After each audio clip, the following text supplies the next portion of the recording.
From this day on, wife, you eat your own food. Stop sitting on my neck, my husband declared proudly. I calmly agreed, but when on his birthday he brought home 20 relatives who loved to eat for free, everyone was dumbfounded when they looked into the kitchen. And before we continue, please write what country you are from and how old you are. Enjoy listening. Natalia woke up before the alarm. She had gotten so used to it over the years. When her husband left for his shift at 7 o'clock in the morning, a small lamp burned under the cabinet in the kitchen. The clock ticked. The kettle whispered quietly. The house breathed evenly, like a person who does not have heavy dreams. Natalia loved these mornings. Half an hour, when everything is still hers, when you can leisurely boil water, wash a couple of dishes, polish the table, and then put the porridge on the fire. Her hand automatically reached for the glass jar of oatmeal, for the salt bowl with holes, to a small saucepan with a thick bottom, which had survived 2 rearrangements, a renovation, and many family conversations. Victor didn't come out of the bedroom right away. First, he rustled the newspaper in his room, then opened the door and silently sat down at the table. Natalia put out a cup of strong tea, a lump of sugar, a couple of slices of bread, and honey in a small bowl. Her husband liked to dip the corner of his bread in honey and always tell her how his grandfather did the same in the village. Lately, his grandfather was mentioned rarely, more often. The news, the prices, how everyone was tired of it all. Sugar has gone up in price again, Victor said that morning when it was just beginning. There's nothing but robbery in the stores, and you keep stealing and stealing. I don't print money. I bought it on sale, Natalia replied. It was a good deal. You always have a sale, and in the end, your pockets are empty, he grinned. I calculated how much I spend on food this month, and I only have one salary. Natalia didn't argue. She knew that if a person had pent-up steam in their head, it was better to let it out with words. It was safer than silence. She set a bowl of porridge and a plate with a cut apple on the table, sat silently across from him, and adjusted the towel on the back of the chair. And anyway, Victor put down his spoon. I decided, from now on, you eat your own food. Stop living off me, single quote. He said this too loudly for the narrow kitchen, as if he were speaking to the room and not to the woman he'd lived with for over 20 years. His voice carried a note of victory without reason. Natalia looked at his hands. Blue veins, a scrape on his knuckle. He dropped a tool at work yesterday. Those hands smelled of iron and oil in the yard. And once upon a time, those very hands had helped her pull the curtains, hauled home potatoes in nets, and carried Kasyusha on her shoulders. The thought warmed her inside a little. She was in no hurry to answer. Okay, she said calmly. Let it be so. Victor froze. He expected an argument, tears. Long habit told him that now would follow, but what about you? And you? But nothing followed. Natalia stood up, poured him more tea, moved the apple closer to his hand, as always. Her face was even. No offense, no pride, as if he had announced a change in the weather. After breakfast, she rearranged the jars on the refrigerator shelf in a way that was more convenient for her, and quietly glued 2 paper rectangles to the inside wall. On one she wrote Natalia. On the other, Victor. These papers did not threaten in any way. They were simple, like children's labels. But every time he opened the refrigerator, Victor came across the division that he himself had invented. The first week everything went smoothly. Natalia bought a little for herself. Buckwheat, cottage cheese, apples, sometimes a piece of chicken breast. It was enough for 2 dinners. Occasionally she baked zucchini pancakes, if they were cheap at the market. Victor would return tired, dive into his jars, and eat what he bought himself. Sausages, bread, pickles from the store down the road, canned goods, quickly and without fuss. He never went hungry, but they no longer sat at the table together. He got used to grumbling at his plate, while she would light the lamp in the kitchen and read in the evenings. In the second week, Victor began complaining to his mother on the phone. His voice was rich, offended. Mom, can you imagine, has become completely insolent, cooking only for herself. I work here, and she eats her porridge. Natalia passed by and smiled. Petty lies always put a person in an awkward position when the truth comes out. She didn't want to take her husband at his word and show how porridge turns into worry, but he himself arranged it. The curtain rose like a ball on a string. Monday brought new news. Victor returned in the evening, smelling of gasoline and I'm going to have some people over on Saturday. You haven't forgotten my birthday? Aunt Raya, Uncle Lionia, Grisha Soleil, and all ours. There'll be about 20 people. I remember, Natalia replied. Do you have a list? What list? He asked in surprise. Produktov, she said calmly. What do I need to buy and with what money? We have separate purchases now. I'll buy mine, you buy yours, and your guests have your budget. Victor shifted from foot to foot. What's the big deal? I'll take some potatoes, we'll find some meat, you make the salad. You can do it quickly, right? I can do it, Natalia agreed. But I make it from the products I buy with my own money. Guests need to buy separately. Let's write down what we need. They sat down at the table. Natalia opened her notebook and wrote out neatly. Olivier salad, sausage, potatoes, eggs, peas, cucumbers, mayonnaise, herring under a fur coat, herring, beets, carrots, potatoes, onions, mayonnaise. 3 kilograms of hot meat, potatoes, spices. Appetizers. Cheese, sausage, greens, drinks, juice, soda, water, tea, coffee, bread, fruit.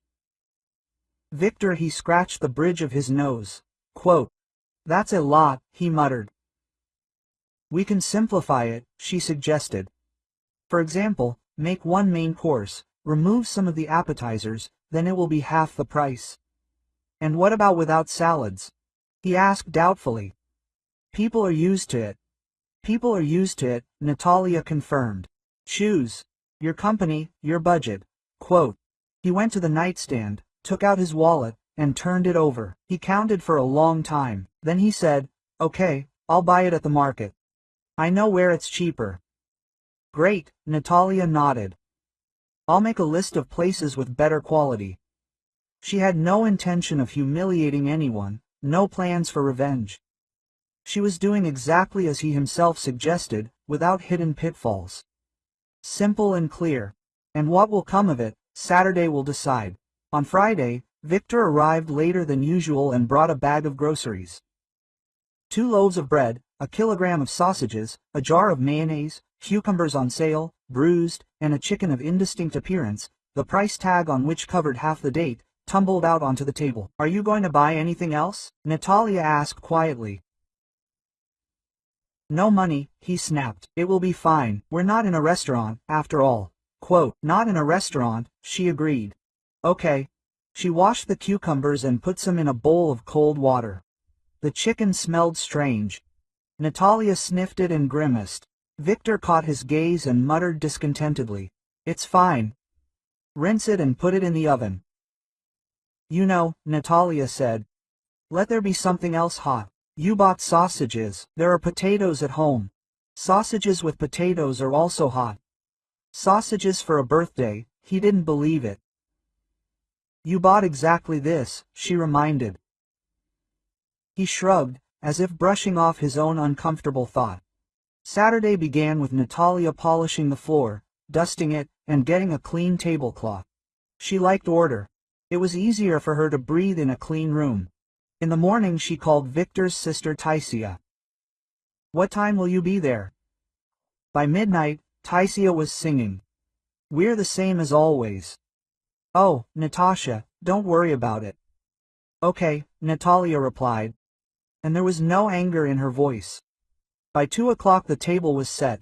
There were plates, forks, 3 salad bowls with sliced cucumber, green onions, and radishes. Natalia had bought this for herself for the week and decided not to clear it away. Let it be for decoration. But she hadn't mixed the salads with mayonnaise.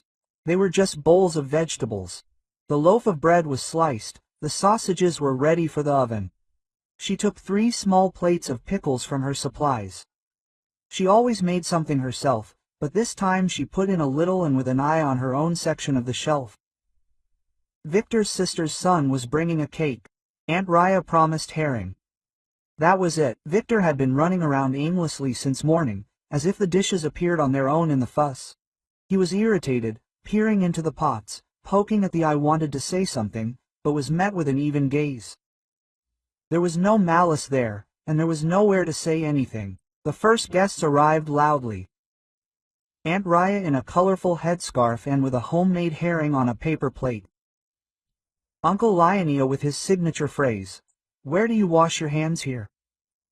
Nephew Grisha in an open jacket, empty-handed, because I'm one of them. Taya entered last, wearing a silk blouse and with the air of a hostess who is obliged to explain everything. "Well, birthday boy," Uncle Lionel boomed. "How old are you?" "A lot," Victor chuckled.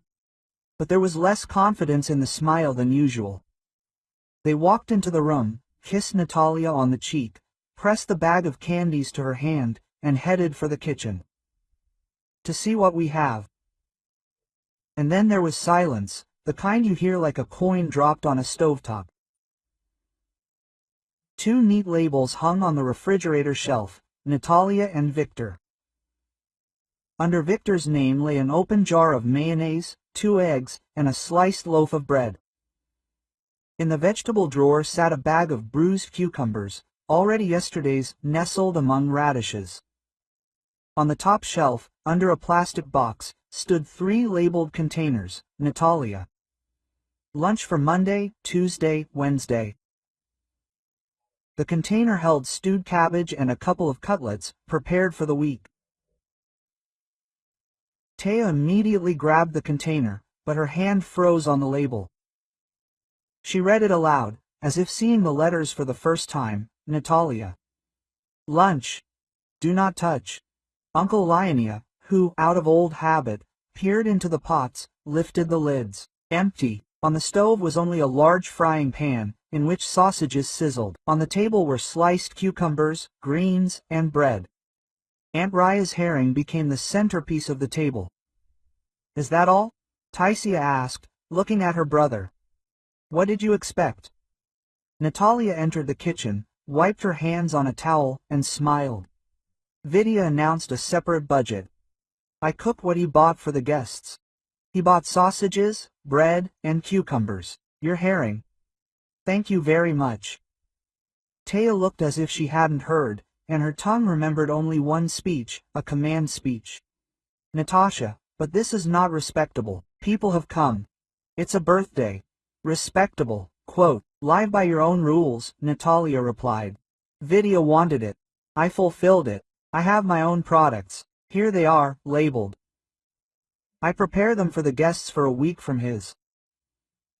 If something is missing, we will buy more together. The store is nearby. Victor shifted near the door. He was red as a beetroot, and the determined wind of confidence vanished in an instant. Aunt Reyes caught herself and moved her herring to the center dish. Uncle Lionel chuckled, but said nothing. Grisha, who usually ate more than anyone else, looked at the sausages as if they were people from another planet. Quote, see, called Taisia, go to the store, get some meat. For what? Natalia asked calmly. Do you have money? I don't take mine. You yourself said separately. And I have it set aside for a week. I didn't plan for people to come. Victor sighed, then said, I'll go. Now he left, returned about 40 minutes later, tired, sweaty, bringing 2 frozen pieces of poultry that had been sitting on the display case all day. Natalia looked at the meat and shook her head. Let's not take any risks. Let's do it this way. Today we have sausages. Your herring, cucumbers, bread, tea, cake. This will be a simple table. If anyone doesn't have enough, there's a cafeteria nearby. We'll buy everyone a hot dish at their own expense. That's fair. Wow, Taisia was indignant. I've never seen such a disgrace. It's not a disgrace, Natalia answered. This is life according to the words you yourself spoke. You wanted separateness. Here it is. I don't humiliate anyone. I don't hide anything. I simply don't spend my money on what you consider self-evident. She spoke without malice, spoke the way one explains things to grown-up children, briefly and clearly. A quiet, awkward laugh was heard in the room. It's the younger cousin, natural and quick-witted, she whispered to her husband. Here's our Victor. The cake was placed after tea, the candles were lit. They sang, "Happy Birthday," a little restrained, but they still sang. Natalia cut the portions into equal pieces so that no one would be offended. At the table, conversation slid off like they had when they were children, quickly and in the wrong direction. The guests, realizing there wouldn't be a sumptuous feast, began talking about the weather, prices, and children. Someone sighed. It used to be better. No one responded to this. After the cake, people began to gather. Aunt Raya leaned toward Natalia as she left. Quote, "She did the right thing. A man should understand that language isn't a toy." "I didn't discipline anyone," Natalia replied. "I simply lived by his rules." When the door closed behind the last guest, the apartment became quiet for the first time that day. Victor stood in the hallway, leaning against the closet. He didn't look stunned, rather tired and somehow empty. Quote, "Well, you've embarrassed me," he said, not looking her in the eye. "No," Natalia answered calmly. "I didn't point, I didn't yell, I didn't say anything unnecessary. I didn't do anything to make anyone look worse. I simply didn't do anything unnecessary for those who believe they are owed everything." "Relatives," he began. "Relatives aren't an accounting department." Natalia placed her palm on the table. "Relatives take responsibility. If one of them had said today, 'We'll buy it ourselves,' I would have gone along and helped. But no one said anything, and that's an answer too." Victor's eyes dropped. His shoulders seemed to sag, and I, the owner, walked out of the hallway like a draft and closed the door behind her. He went into the kitchen, looked at the plates, turned on the water, and began washing dishes. Clumsily, making more noise than necessary. He splashed, dropped spoons, and scooped up the sides of the plates with a sponge, as if they were offending him. Natalia stood nearby, changing the tap from hot to warm, moving the drainer away from the edge so nothing would fall. They didn't say anything, they washed, dried, and put everything back. For the first time in a long time, they were doing something together without instructions or reproaches. That evening, Victor sat down on a chair in the room and spoke quietly. I said something stupid. I didn't think it through. I just thought, I'll shame you, and there's no reason to shame you. You've been carrying everything on your shoulders for so many years. I decided that this is how it should always be." "Not always," Natalia answered. "We are both adults. Everyone has dignity. When a person says something important, he should think about what to do with these words tomorrow." "I'll go to the store tomorrow," he said, as if he was promising it to a third party. "I'll buy everything you say, and I'll try not to skimp where I can't." "I'm wrong." "I'm not asking for words." Natalia nodded. "I'm waiting for action." Quote, "But thank you for saying so." He got up early in the morning and came back with bags. There were no random purchases in the bags. Everything was on the list. Meat for soup, fish, cottage cheese, good grains, vegetables. Natalia silently sorted through the items, put some in the refrigerator, put some in the freezer, and put water for broth. The house was filled with a familiar smell, not a holiday, but an ordinary kitchen, where there would be soup for tomorrow, porridge for the day after tomorrow, and a pie that they would eat together in the evening, because it was good with tea. Victor put money for the week in his pockets. He didn't like the card. He liked cash. He carefully signed the sheet. Meat, Tuesday, milk and Thursday, vegetables, Saturday. He put it on the refrigerator. Natalia said nothing. When an adult takes steps on his own, there's no point in walking next to him with a pointer in his hand. Taisia called in the afternoon. Her voice was less confident. "Natasha, well, you really hurt us yesterday. Of course, I was surprised, but maybe I was hasty. Veka is to blame himself. He grumbles like my cat. He wants you to do things for him, and he will thank him later if he remembers. I'm sorry if I offended you. I wasn't offended, said Natalia. Everyone has their own life and their own lessons. Let me bring some meat on the weekend. The three of us can sit. Without crowds, quote. Bring it, answered Natalia. Just let's sit. Without noise, quote. She hung up and thought that this was a small victory, not her life's. When people become quiet inside, they can hear each other more clearly. Relatives kept aloof for a while. Each time they called, they heard short phrases without the old jokes. How are you? How is your health? How can I help? Sometimes it seemed alien, but then it became habitual. Lyonia brought potatoes from the village a couple of times, Aunt Raya, homemade sour cream. Taisia baked a pie and sat quietly at the table, without the usual supervision. One evening, Victor brought home a small envelope. What's this? Natalia asked. A gift certificate to a cookware store. I won a bonus. Let's choose a new saucepan, the big one for borscht. Natalia smiled. Sometimes happiness comes not with fireworks, but with a thick-walled saucepan. Let's, she said. But we'll choose together. And we'll choose together too. As they walked, he stopped at the window of a hardware store and looked at his reflection. Next to her, in a light coat with a neat scarf. Not a little girl, not a wife, but a woman who taught him simple things. Not words, but sequence. He learned the words himself, first the loud ones, then the necessary ones. The unnecessary ones were gone.